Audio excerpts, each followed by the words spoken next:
ఏమంటే దేవునికి ఇష్టమైన దాని ప్రకారంగా నడిచేవాడు వెలుగు సంబంధిగా ఈ లోకంలో జీవించగలడు. మనం వెలుగు సంబంధులమే కానీ చీకటి సంబంధులము కాదు. అమ్మా మనం ఎవరు? ఏ సంబంధులం కదండి? మనం వెలుగు సంబంధులమా చీకటి సంబంధులమా? వెలుగు సంబంధులు ఎప్పుడు వెలుగులోనే ఉంటారు. చీకటి సంబంధులు ఎప్పుడు చీకటి ఎప్పుడు వస్తుందా, చీకట్లో ఏం చేద్దామా, చీకట్లో ఏం చేద్దామా, చీకట్లో అనే వాళ్ళ ఆలోచన. ఇప్పుడు చీకటి ఎప్పుడు పడుతుంది అనేది ఆలోచన. అర్థమవుతుందండి? ముగ్గురికి నిద్రట్టదంట. ఎవరికంట? ముగ్గురికి. ఒకటి చోరుడు దొంగ, రెండంట వ్యభిచారం చేసేవాడికి నిద్రట్టదంట, మూడు పేకాడాడేవాడికి నిద్రట్టదంట. వీళ్ళ ముగ్గురికి నిద్ర అనేది ఉండదు. రక్తం వేజేయి వాళ్ళకి నిద్ర ఉండదు, ఎదరులకి చెప్పండి. వేసేదైనా 3 అంశాలైనా ఆడు ఊగుడు ఊగుడికి రక్తం వేజేయి, తెల్లవాళ్ళు ఊగుతూ ఉంటాడు రక్తం వేజేయి. ఆడికి నిద్ర ఉండదు, ఎదరోళ్ళకి ఏం చేయండి నిద్ర ఉండదు కదా. ఉత్తిదంట కావాలనే యాక్ట్ చేసేవాళ్ళు కొంతమంది ఉంటారు. ఏమండి? అన్నికి తెలిస్తే రక్తం వేజేయి. అదే ఇప్పుడు ఏంటంటే ఈ చేసేవాడు అన్నీ ఇలా చేస్తూ ఉంటాడు. అర్థమవుతుందండి? ఇవన్నీ కూడా ఎవరంటే చీకటి సంబంధుల పనులమ్మ. ఇప్పుడు వెలుగు సంబంధి అయిన వాడు ప్రభువుకి ఇష్టమేం చేస్తాడు. సూటిగా చెప్పే మాట ఏంటంటే వెలుగు సంబంధి అయిన వాడు ప్రభువుకి ఏది ప్రీతికరమో, ప్రభువుకి ఏది ఇష్టమో దాన్నే చేస్తాడు. నేను ఇక్కడితో ఆపుతున్నాను, ఇంకా చాలా విషయాలు ఉంటాయి. నాలుగో విషయానికి మనం వెళ్దాం. కొరింథీయులకు రాసిన 2వ పత్రిక 8వ అధ్యాయం 8వ వాక్యాన్ని మనం చదువుదాం. 2 కొరింథీయులకు రాసిన పత్రిక 8వ అధ్యాయం 8వ వచనం. ఆజ్ఞాపూర్వకంగా మీతో చెప్పట్లేదు, ఓకే చూడండి, మీ ప్రేమ ఎంత యథార్థమైనదో పరీక్షింపవలనని నేను చెప్పుచున్నాను. అమ్మేనండి, మన ప్రేమ ఎంత యథార్థమైనదో మనము పరీక్షించుకోవాలి. ఇది ఎన్నోది? నాలుగవది మన ప్రేమ ఎంత యథార్థమైనదో మనం ఏం చేయాలి? పరీక్షించుకోవాలి. ప్రేమ ఏంటంటే, ప్రేమలో యథార్థం ఏంటండి? అర్థమవుతుందండి? ప్రేమలో మన ప్రేమ ఎంత యథార్థమైనదో కూడా ఏం చేయాలా అంటే, ప్రేమలో యథార్థం అంటే ప్రేమలో కూడా తేడాలు ఉంటాయా? ప్రేమలో దోషాలు ఉంటాయా? ఒక గొప్ప ఇంటి పెళ్ళికి వెళ్ళాం మేము. వెళ్ళిన తర్వాత అక్కడ కొంచెం మేము దైవ సేవకులమే, కానీ చూపులో వ్యత్యాసం కనిపించింది. అంటే మేము సైలెంట్గా వచ్చిన తర్వాత తప్పాలు పెట్టుకున్న ఒక విషయంలో నన్ను ఎన్నో మాటలంటే నేను ఊరుకోలేదు. తోలు తీసేసాను, రక్తం వేసాను. మనుషుల ప్రేమలో స్వార్థాలు ఉంటాయి, యేసయ్య ప్రేమలో తేడా ఉండదు. ఒకళ్ళని ఒకలాగా మీరు చూసి, ఒక దైవ సేవకులు మేము, ఒకళ్ళని ఒకలాగా మరొకలాగా. ఇంకా దెబ్బతో మళ్ళీ అక్కడికి వెళ్ళలేదు మేము. రక్తం వాళ్ళకే మాకు అప్పటితో కట్టదు. మామూలుగా కూడా కనపడతారు తప్ప నేను వాళ్ళ పేర్లు చెప్పడానికి కూడా నేను ఇష్టపడను. అంటే నేను అంటాను, ప్రేమలో ఒకళ్ళని ఒకలాగా మరొకరిని మరొకలాగా. నేను అంటాను, యేసయ్య ప్రేమలో తేడా ఉండదు, అందరినీ ఒకే విధంగా. ఆమేన్ చెప్పండి. యేసయ్య ప్రేమ ఏంటి చెప్పండి? అందరినీ. అందుకని ఇష్టమైన వాళ్ళు ఒకలాగా, ఇష్టం లేనోని మరొకలాగా. నిజంగా ప్రేమలో తేడాలు ఉండకూడదు. దైవిక సంబంధమైన క్రైస్తవ ప్రేమలో తేడాలు ఉండకూడదు. మన ప్రేమ యథార్థమైనప్పుడు అందరినీ ఒకే రీతిగా, అందరినీ ఒకే విధంగా. అంటే నేనేమంటానంటే, ఇందులో మన వ్యత్యాసాలు తేడాలు అనేది క్రీస్తు ప్రేమలో లేవు. క్రీస్తు ప్రేమ, నీ ప్రేమ యథార్థమైనది. దాన్ని అర్థం చేసుకోక అపార్థం చేసుకుంటే దాన్ని మనం ఎవరూ ఏమీ చెప్పలేం. దాన్ని ఏం చేయాలి? అర్థం చేసుకోవాలి. నేను మదన పడేది అదే, నేను వేదన పడేది అదే. అర్థమవుతుందండి? దేవుని సేవ కొరకు ఇంత ఖర్చు అయిపోతుంటే, దేవుని సేవ కొరకు నేను ఇంత ప్రయాసపడతా ఉంటే, ఏమండి ఎవరండి ఈ రోజున అట్లాగా చేయగలిగేది? ఛాలెంజింగ్గా నేను చెప్పగలను. ఇది ప్రభువు నాకు ఇచ్చిన శక్తిని బట్టి, ప్రభువు నాకు ఇచ్చినటువంటి ఏమండి ఆయన సామర్థ్యాన్ని బట్టి నేను చేయగలుగుతున్నాను, కానీ నేను అతిశయించడానికి ఏమీ లేదు.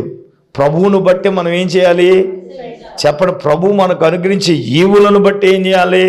అతిశయించాలి తప్ప. అలాగని ప్రభువును బట్టి అతిశయం కానీ, మనలో అతిశయం కానీ, గర్వము కానీ ఏమైనా ఉందంటే ఏమీ లేదు కదా. నిజంగా నేను అంటాను, క్రీస్తు ప్రేమలో ఏ తేడా లేదండి. మనుషుల ప్రేమలోనే ఒకరిని ఒకలాగా, ఒకరికి ఒకలాగా. నేను చాలా లాంగ్ ఎగో ఒక కూటానికి వెళ్ళాం. కూటానికి వెళ్తే మాకు భోజనం పెట్టారు. 5గురు ఉన్నాం. 5గురిలో 2కి కోడిగుడ్డు వేయలేదు. ఉన్న 3కి కోడిగుడ్డు వేయగా వాళ్ళ అన్నంలో కప్పేసుకున్నారు. అది మాకు తెలిసి వీళ్ళు తీస్తారని మేమేం చేసామంటే మెల్లంగా తింటున్నాం, మెల్లంగా తింటున్నాం, మెల్లంగా తింటున్నాం, మెల్లంగా తింటున్నాం ఇద్దరం. అరే కోడిగుడ్డు వచ్చింది మాకు. ఇప్పుడు పాస్టర్లో మేము కోడిగుడ్డు గురించి వాళ్ళతో దెబ్బలాడతామా? రక్తం వేజి ఏమన్నా అదే కదా మాకు అనిపించింది అనమాట. నేను అయినప్పుడు అటువంటిప్పుడు పిలటం ఎందుకు? కొంతమంది ఏం చేస్తారు, చట్నీలో వడ్డింతారు రక్తం కూర, ఏది చట్నీలో వేస్తారు కదా స్పూను. చాలండి చాలండి చాలే అమ్మా. దైవజంలో ఒకసారి ఏసన్న గారు ఒక కూటం జరుగుతూ ఉంది. కూటం అయిపోయిన తర్వాత భోజనాలు ఎడితే ఆ రోజు ఆవిడ చిన్న స్పూన్ ఎట్టిందన్నమాట. ఏంటి చిన్న గట్టితే ఇలాగే వేస్తున్నామని అనలేదు ఆయన. అమ్మ ఏమన్నారు? ఏంట్రా చట్నీయా ఏమన్నాడు ఆయన? చెప్పండి ఏంటి చట్నీయా అని అన్నాడు. ఎందుకు కూర మాంసం కూర, మాంసం కూర అయితే చట్నీయా అంటే ఆయన ఏమంటున్నాడంటే, కాదండి అయ్యారు కూర ఏం లేదులే చట్నీలా పడుతుందని అంటే అర్థం ఏంటి? అప్పుడు ఏం చేసింది? చిన్న గడ్డి తీసేసి దాన్ని అప్పుడు పెద్ద గడ్డితో దైవజనుడు జ్ఞాని కదా. దేవునికి స్తోత్రం చెప్పండి గట్టిగా. హల్లెలూయ. చేతులెత్తి స్తోత్రం చెప్పండి. హల్లెలూయ. నిజంగా నేనేమంటానంటే, అంటే ప్రేమలో క్రీస్తు ప్రేమలో తారతమ్యాలు లేవు, హెచ్చు తగ్గులు లేవు. ఒక్కళ్ళని ఏం చేస్తారండి? ఒక్కళ్ళనే ఒకే ఆ ప్రేమలో దోషాన్ని కప్పేస్తుంది, ప్రేమలు కప్పేస్తుంది. అయితే పౌలు చెప్పిన మాట ఏంటంటే, మీ ప్రేమ యథార్థమైందా లేదా అనేది మనం ఏం చేయాలి? నీ ప్రేమ స్వచ్ఛమైనది లేదా, స్వచ్ఛమైందా కాదా. ప్రేమలో స్వార్థాలు ఉండకూడదు. ప్రేమలో వ్యత్యాసాలు అంటే తారతమ్యాలు ఉండకూడదు మన ప్రేమలో. ఇప్పుడు నిజం చెప్తున్నాను, కుటుంబాల్లో కొన్ని విధాలు రావడానికి గల కారణం ఏంటంటే, కూతురు ఒకలా చూస్తారు, కొడుకులు ఒకలా చూస్తారు. అర్థమవుతుందా? తల్లిదండ్రులంగా మన పిల్లల్ని ఇద్దరిని ఒకే రీతిగా మనం చూడాలి. అర్థమవుతుందా? నువ్వు చూసేవనుక వాళ్ళు మనసులో ఎట్టేసుకుని వాళ్ళు పెద్ద ఎదిగిన తర్వాత నువ్వు వృద్ధాప్యం వచ్చిన తర్వాత నీ పైన అప్లై చేస్తారు. అర్థమవుతుందా? అటువంటి తేడాలు చూపించొద్దు. దేశరక్తమే చేయి అది. హల్లెలూయ. అప్పుడు ఒకడు కాదు, ఆడికి తోడు ఇంకొకళ్ళు అవుతారు. రక్తమే చేయి ఆడంటాడు, నా చిన్నప్పుడు నువ్వు చెల్లిని చూసావు కదా, నన్ను ఎలా చూసావే అని అప్పుడు చెప్తాడు. తోడుకోళ్ళు తెప్పులన్నీ రక్తమే చేయి. ఇప్పుడు చూడండి, యోసేపు అదే యాకోబు గారు యోసేపుకు విచిత్రమైన అంగీ కుట్టించాడు. 12 మందిలో ఒకడికే. ఇప్పుడు వాళ్ళందరూ ఏం చేశారు? ఈయన మీద ఏం చేశారు? ఓ మాట చెప్తానేనండి, కరువు కాలంలో ఈ యోసేపు కానీ అందరినీ ఏం చేశాడు చెప్పండి? పోషించాడు. విషయం అంటే నేను అంటాను, ప్రేమలో తారతమ్యాలు ఎప్పుడైతే వస్తాయో, భేదాభిప్రాయాలు ఎప్పుడైతే వస్తాయో అప్పుడు యథార్థత లోపిస్తుంది. అయితే నేనేమంటానంటే, ప్రేమ సహిస్తుంది, దీర్ఘకాలం వహిస్తుంది. ప్రభువాక్యం చెప్తుంది, చివరికి నిలిచేది కూడా అని చెప్పండి ప్రేమే. యోహాను గారు అన్నారు, ప్రేమ యందు నిలిచి ఉన్నవాడే దేవుని యందు నిలిచి ఉంటాడు, దేవుడు వాని యందు నిలిచి ఉంటాడు. క్రైస్తవం ప్రేమ దైవిక సంబంధమైన ప్రేమ. నిజంగా ఆ ప్రేమలో మనము యథార్థంగా ఉన్నామా లేదా, మన ప్రేమ యథార్థంగా ఉందా లేదా, ఒకవేళ తారతమ్యాలు ఏమైనా చూపిస్తున్నామా లేదా అనేది. నేనేమంటానంటే, సహోదరి అందరి ఎడల దైవజనుడిగా నేను ఒకే ప్రేమను కనపరచాలి. వాళ్ళు ఎవరైనా కానివ్వండి, వారు దశంభాగాలు ఇచ్చేవాళ్ళైనా ఇవ్వలేని వారైనా ఎవరైనా, మాకందరికి ఈక్వాలిటీ సమానం. దేవుని ప్రేమలో ఇక్కడ ఏమి లేదు, వ్యత్యాసాలు లేవు, తారతమ్యాలు లేవు. యథార్థంగా అలాగ ఉంటున్నామా లేదా అనేది మనం ఏం చేయాలి చెప్పండి. మీరు కూడా విశ్వాసులుగా అందరినీ ఒకే రీతిగా ఏం చేయాలి, ప్రేమించాలి. అందరినీ ఒకే రీతిగా ఏం చేయాలి, ఈక్వాలిటీ, అందరినీ ఒకే రీతిగా. అసలు మన ప్రేమ అలాగా ఉన్నదా లేనిదా అనేది మనం ఏం చేయాలి, ఖచ్చితంగా మనం ఏం చేయాలి, పరీక్షించుకోవాలి. ఇది ఎన్నోది, 4వది. చూద్దాం. 5వదిగా మనం చూసినప్పుడు ప్రియులారా, 5వదిగా మనము పరీక్షించుకోవలసినది మన విశ్వాసమును మనం ఏం చేయాలి అంటే, మన విశ్వాసమును మనం ఏం చేయాలి, పరీక్షించుకోవాలి. కొరింథీయులకు రాసిన 2వ పత్రిక 13వ అధ్యాయం, దయచేసి 5వ వాక్యం చదవండి. మీరు విశ్వాసము గలవారై ఉన్నారో లేదో మిమ్మును మీరే శోధించుకొని మీరు భ్రష్టులు కాని యెడల యేసుక్రీస్తు మీలో ఉన్నాడని మిమ్మును గూర్చి మీరే. మీరు వినాలి. 5వది కదా ఇది. 5వది, మన విశ్వాసాన్ని మన విశ్వాసము గలవారమై ఉన్నామా లేదా అనేది, మన విశ్వాసమును ఏం చేయాలి, మనం పరీక్షించుకోవాలి. అర్థమవుతుందండి? కొన్ని సమయాలలో మనకి ఆలోచన ఏం చేస్తుందంటే, మనలో అవిశ్వాసాన్ని కలగజేస్తుంది.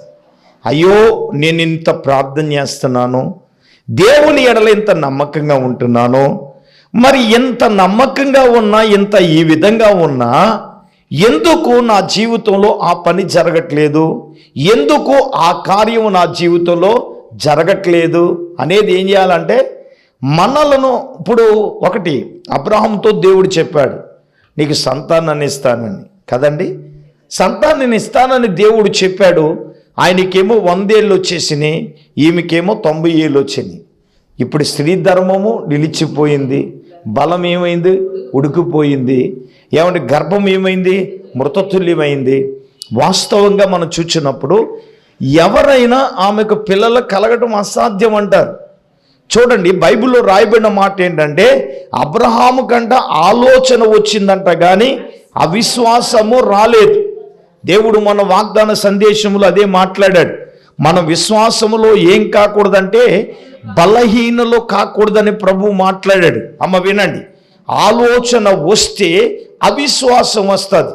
నేనేమంటానంటే, ఒకవేళ దేవుడు మన జీవితాల్లో చేసిన వాగ్దానము ఆలస్యమైందని ఆలోచన రావచ్చు. అర్థమవుతుందా? ఎన్నేళ్ళైనా ఈ అప్పులు తీరట్లేదేంటి, సమస్యలు తీరట్లేదేంటి ఆలోచన రావచ్చు. ఎన్నాళ్ళ నుంచి మనం ఇల్లు గురించి ప్రార్థన చేస్తున్నా, మన ఇల్లు అలాగే ఉండిపోయింది, కట్టలేదు. నా పరిస్థితి ఏంటి, పక్కింటోడు నిన్న కాక మన తలం కొనేసి ఆడి కట్టేస్తున్నాడు, నా ఇల్లు ఇలాగే ఉండిపోయిందని ఆలోచన రావచ్చు.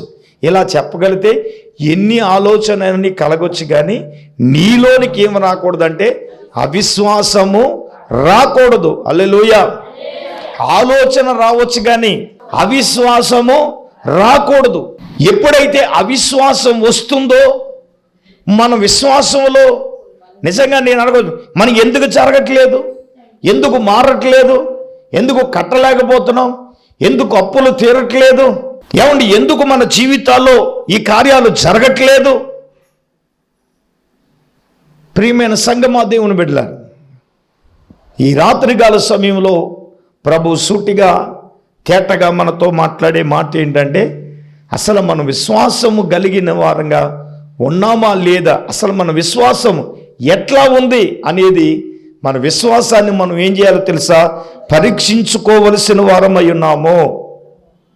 ఈరోజు నేనేమంటాను, నువ్వు విశ్వసించినప్పుడు నా ప్రభు ఏదైనా చేయగలడు. మనుషులకు అసాధ్యమే కానీ విశ్వసించిన దాన్ని, అందుకే చక్కని మాట అన్నాడు, వాగ్దానము చేసిన దాన్ని నెరవేర్చుటకు సమర్థుడని రూఢిగా విశ్వసించి విశ్వాసం వలన అబ్రాహాము ఏమి బలము పొందుకున్నాడు కాబట్టి మృతతుల్యమైన గర్భమును దేవుడు తెలియజేశాడు. కొట్టని చప్పట్లో ఏమండి, ఉడికిపోయిన బలాన్ని దేవుడు తిరిగి ఏమండి శారాకు దేవుడు ఇచ్చాడు. విశ్వాసములో బలం అదే. మన భౌతిక పరిస్థితులు మనలను ఆలోచింప చేయొచ్చు, కానీ నీ విశ్వాసమునకున్న బలం అర్థమవుతుందా? ఆ విశ్వాసముకున్న బలం ఏంటో తెలుసా? అసాధ్యమైన వాటిని సుసాధ్యాలు దేవుడు నీ జీవితంలో దేవుడు చేయబోతున్నాడు. ఆమేన్, ఆమేన్. నువ్వు విశ్వసించినప్పుడు అసాధ్యాలు సుసాధ్యాలు దేవుడు ఎందుకు చేయడండి? దేవుడు మెరలు కల కదా, ఎక్కడో కానీ తెలియదు, కానీ బహుశా మేబీ ఒక బస్సు వస్తుంది, ఒక ఆయన రోడ్డు దాద్దాం అనుకుంటున్నాడు. ఏమండి, ఆ రెండో బస్సు వచ్చేసింది, ఆ బస్సుకి ఈ బస్సుకి సందులో ఉన్నాడు మనిషి. ఎంత గ్యాపే, అదవుతుందా? దేవుడు చేసిన అద్భుతం ఏంటంటే, ఆ మనిషి రెండు బస్సులు ఆగిపోయి కిందడిపోయి నడిచి మామూలుగా వెళ్ళిపోయాడు. నిజంగా దాన్ని చూస్తే ఈడేమవుతాడు, రెండు బస్సుల మధ్యన.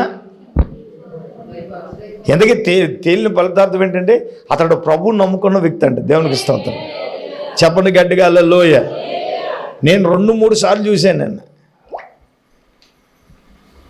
దేవుడు అసాధ్యాలు అద్భుతాలు చేయగలడంటే ఏమంటే, ముందు ఇలా బస్సు వస్తుందండి, బస్సు ఇలాగ వస్తుంది, ఆడు ఏం చేస్తున్నాడంటే ఇలా దారి వాటర్ చేద్దాం అనుకుంటున్నాడు. ఈ లోపల ఇంకో బస్సు ఇలాగ వచ్చేసింది అనమాట. ఇలాగ ఇంతే గ్యాప్ ఉంది, మధ్యలో ఈడున్నాడు, కానీ ఆడు కింద అడిపోయాడు. విచిత్రం ఏంటి చెప్పనా? పైన గ్యాప్ లేదు కానీ ఆడ కింద అడిపోవడం కింద ఏముంటుంది చెప్పండి. ఆడు ఎంత తెలియక కింద అలా పడిపోయాడు. అది క్రాస్ అవుతున్న సమయంలో ఆడు ఏం పడిపోయాడు తెలుసా? కింద గడిపోయాడు. కింద గడిపోయి ఆవిడ లేచి మామూలుగా, విచిత్రం ఏంటంటే ఆడికి ఒక చిన్న దెబ్బ కూడా తగలేదు, మామూలుగా ఏం ఇలా చూసుకుంటా నడుచుకుంటూ వెళ్ళిపోయాడు. నిజంగా దేవుడు చేసిన మిరకల్ ఏంటంటే, అద్భుతం ఏంటంటే ఆశ్చర్యం. దేవునికి స్తోత్రం చెప్పండి. హల్లెలూయా. విశ్వసించిన వారి ఎడల, విశ్వసించిన వారి పట్ల నా ప్రభువు ఏదైనా చేయగలడు. ఆమేన్. నా ప్రభువు ఏదైనా చేస్తాడు. హల్లెలూయా. అసలు మన విశ్వాసాన్ని మనం ఏం చేయాలి? ఇక్కడ ఏమన్నాడు? మీరు ఉన్నారో లేదో మిమ్మల్ని మీరే శోధించుకోండి, మిమ్మల్ని మీరే పరీక్షించుకోమంటున్నాడు. ఒకవేళ అనుకున్నది జరగట్లేదు, ఆలస్యం అవుతుంది అంటే దానిని మనం ఏం చేయాలి? ఎందుకు జరగట్లేదో, ఎందుకు ఆలస్యం అవుతుందో, ఏమిటో అనేది మనలను మనమే ఏం చేయాలి? పరీక్షించుకోవాలి. ఒకవేళ ఎక్కడ ఏం జరుగుతుంది, ఎందుకు ఆలస్యం అవుతుంది, దానికి రీజన్ ఏంటో నేనేమంటానండి, నీ విశ్వాసాన్ని నువ్వు పరీక్షించుకొని నీ విశ్వాసము సరైనదైతే దేవుడు ఖచ్చితంగా నీ జీవితంలో అద్భుతాన్ని చేయగలడు. ఆరవదిగా మనం చూస్తున్నప్పుడు యోహాను మొదటి పత్రిక 4వ అధ్యాయం మొదటి వాక్యాన్ని చదువుదాం. ప్రియులారా, లోకములోనికి బయలువెళ్ళి ఓకే, ప్రతి ఆత్మను నమ్మక ఆయా ఆత్మలు దేవుని సంబంధమైనవి కావో మీరు ఏం చేయాలి? పరీక్షించుకోవాలి. ఏంటండి? ఏ ఆత్మ దేవుని సంబంధం కాదో, ఏది ఆత్మ సంబంధమైనది, ఏది లోక సంబంధమైనది అన్నది మనం ఏం చేయాలి చెప్పండి. ఆరోది ఏంటమ్మా? ప్రతి ఆత్మను మీరు నమ్మొద్దు. అంటే అవి దేవుని సంబంధమైనవి. చదవండి. ఆ ఆత్మలు దేవుని సంబంధమైనవో కావో మనం ఏం చేయాలి చెప్పండి. ఏది దేవుని సంబంధమైనదో, ఏది ఆత్మ సంబంధమైనదో, ఏది శరీర సంబంధమైనదో, ఏది ప్రకృతి సంబంధమైనది ఏం చేయాలి మనం? ప్రతిదీ ఆత్మ సంబంధమైంది కాదు, అలాగని ప్రతిదీ కూడా శరీర సంబంధమైంది కాదు. ఏది దేవుని సంబంధమైంది, ఏది ప్రకృతి సంబంధమైందో మనం ఏం చేయాలి? మనకు తెలుసండి ఏది ఆత్మ సంబంధమైందో, ఏది ప్రకృతి సంబంధమైందో. అయితే యోహాను చెప్పింది ఏంటంటే, ఈ లోకంలో అనేక మంది అబద్ధ ప్రవక్తలు లోకంలో బయలువెళతారు. అయితే మనము ఏది దేవుని సంబంధమైనదో, దేవుని సంబంధమైంది కాదో ఏదో అనేది మనం ఏం చేయాలంటే మనము పరీక్ష చేసుకోవాలి. ప్రతిదీ దేవుని సంబంధమైంది కాదు. నేనేమంటానంటే యువర్ చాయిస్ దేవుడు మనకిచ్చాడు, అర్థమవుతుందండి. అది దేవుని సంబంధమైందా కాదా, ప్రకృతి సంబంధమైందా కాదా అనేది నిన్ను నీవేం చేయాలి? అది పరీక్షించుకోమని ప్రభు వాక్యం చెప్తుంది. హల్లెలూయా చెప్పండి గట్టిగా, హల్లెలూయా. ఇప్పుడు అబద్ధ ప్రవక్తలు ఈ లోకంలో బయలుదేరి పంపకపోయినా మేము పంపామంటారు. అబద్ధ ప్రవక్తలు కూడా వాక్యం చెప్తారటండి. అబద్ధ ప్రవక్తలు కూడా ఏం చెప్తారు? అద్భుతాలు చేస్తారు. అర్థమవుతుందా? ఆడు ఎలాగుంటాడంటే, అమ్మగారండి ప్రార్థన చేస్తే ప్రభువే మిమ్మల్ని నాకు చూపించాడు. పాపం ఈవిడి దాఖలు ఉప్మా చేసుకుని ముఖం కడుక్కుని తిందామని రెడీగా ఉంటే ఈ మహానుభావుడు ప్రత్యక్షం అవుతాడు. ఈవిడ అనుకుంటుంది ఆయన వెళ్ళిన తర్వాత తిందామని అనుకుంటుంది. ఆడు నీ ఉప్మా గురించి వచ్చాడే తల్లి, నీకేం తెలిసేది రక్తవేద్యం. ఒక మాట చెప్తాను వినండి. ఏలే గారిని పంపుతున్నానని దేవుడు సారేపతి ఎదవరాలకి చెప్పాడు. నువ్వు సారేపతి ఎదవరాల దగ్గరికి వెళ్ళమని ఏలే గారికి చెప్పాడు. అలాగే ఎవడైనా వచ్చాడనుకో, ఒరే బాబు నీకు చెప్పిన దేవుడు నాకు చెప్పాలి, నాకు చెప్పలేదని నువ్వు చేయాలి, తప్పించుకోవాలి రక్తవేద్యం. చెప్పండి గట్టిగా, హల్లెలూయా. అలాగని పోనీ ఉప్మా తినేసి వెళ్ళిపోతాడంటే ఊరు కూడా ఆ కౌరులు ఈ కౌరులు చెప్తాడు. మధ్యాహ్నం భోజనానికి కూర్చుంటాడు. రక్తవేద్యం. అర్థమవుతుందా? కొంతమంది బంక చెలగలకు వచ్చారంటే వదలరు. అర్థమవుతుందండి? నేను వాస్తవాలు చెప్తున్నాను. దేవునికి స్తోత్రం. చెప్పండి గట్టిగా, హల్లెలూయా. Praise the lord. హల్లెలూయా. మొదలెడతా తింటానే, ఏం కూర వండుదామన్నాడు, ఏం కూర వందామని ఆడికి ఎందుకు? ఏం కూర వండాలో నీకు డిసైడ్ అవుతారు కదా. అంటే ఈ లోకంలో భ్రమపరిచే ఆత్మలు ఉంటాయి, అయ్యే అబద్ధ ఆత్మలు.